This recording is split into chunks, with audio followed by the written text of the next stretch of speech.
Yang kedua, apa saja contoh-contoh yang terdapat pada pria dan wanita sehingga mereka memiliki jiwa saling menghargai dan penuh tanggung jawab.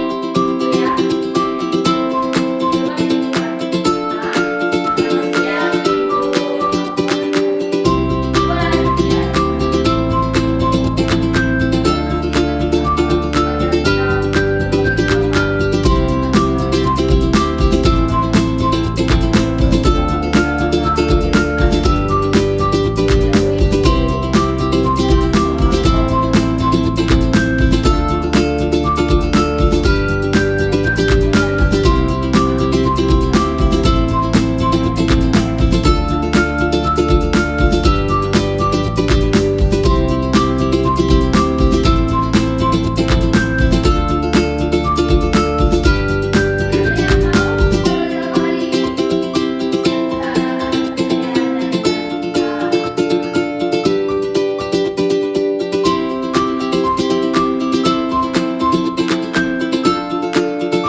Yang keempat, setiap manusia adalah cerminan kebaikan dan kekudusan Allah. Begitu. Nah, mari kita lihat anak-anak. Yang A, penolong yang sepadan. Mari kita baca sama-sama ya dari Kejadian bab 2 ayat 18. 1, 2, 3. Tidak baik kalau manusia seorang diri saja. Aku akan menjadikan penolong baginya yang sepadan dengan dia. Nah, yang dimaksud dari Kejadian bab 2 ayat 18 ini adalah kesetaraan dalam hubungan, konsep sepadan. Nah, sepadan itu adalah suatu manusia, laki-laki dan perempuan, atau biasa disebut di sini kan wanita dan pria itu sepadan, setara begitu. Yang menunjukkan bahwa perempuan diciptakan sebagai pribadi yang sejajar dan setara dengan laki-laki, bukan sebagai bawahan, pelayan atau harta benda. Nah, di sini mengapa kesetaraan pria dan wanita itu penting? Ada beberapa poin di sini mengapa kesetaraan pria dan wanita itu penting.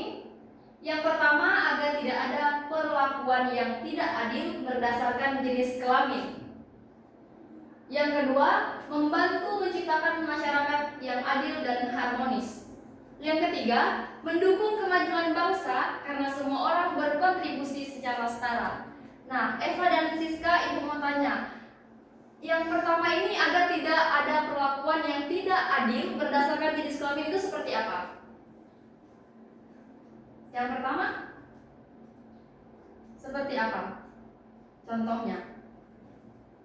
Laki-laki itu kalau sama perempuan jangan suka pukul, karena laki-laki itu lebih kuat dari wanita, jadi seenaknya saja dia memukul cewek gitu. Ya, benar. Nah, yang kedua itu membantu menciptakan masyarakat yang adil dan harmonis, itu seperti apa? Ada yang tahu?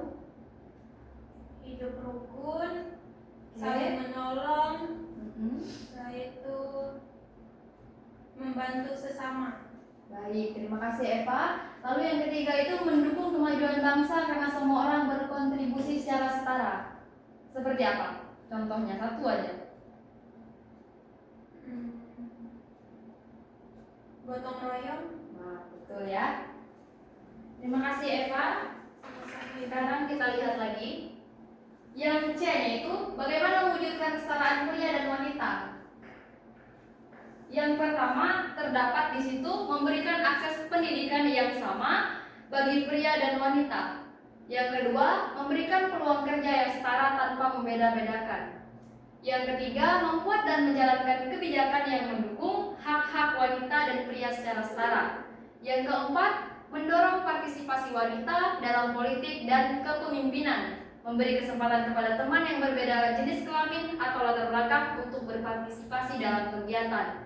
Yang kelima, menghargai pendapat dan kemampuan orang lain tanpa membeda-bedakan. D. Pria dan wanita sama-sama dipanggil untuk menjalankan tugas sebagai saksi Kristus di keluarga, masyarakat, dan gereja. Hidup dalam kasih, saling menghormati, dan saling melengkapi. Peran pria dan wanita dalam gereja. Pria dan wanita dapat ikut berpartisipasi dalam berbagai pelayanan di gereja seperti menjadi guru agama Katolik, katekis, anggota panitia paroki, dan pelayan liturgi.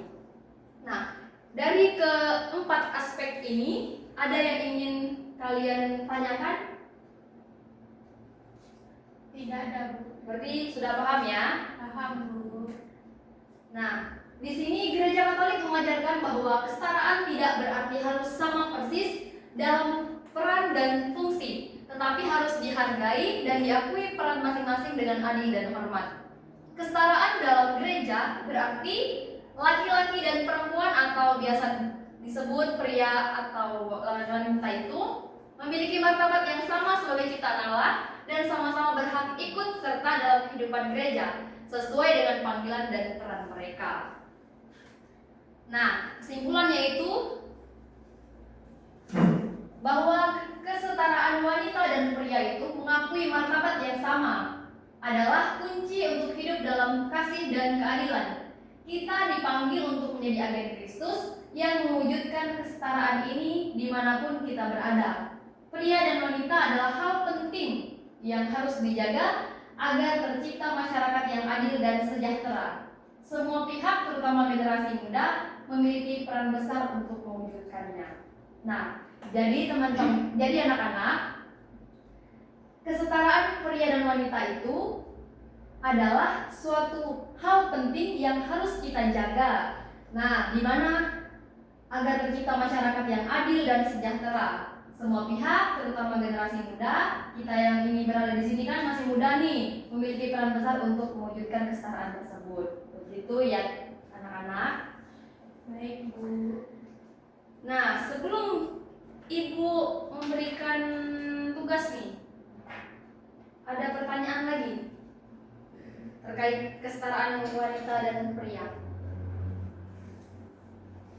Tidak ada ya, Ibu anggap sudah paham.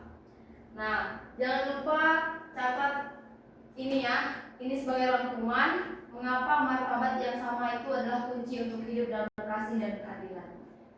Itu ya, dicatat lalu membuat ringkasan di rumah, nanti kumpul di minggu depan. Baik, Bu.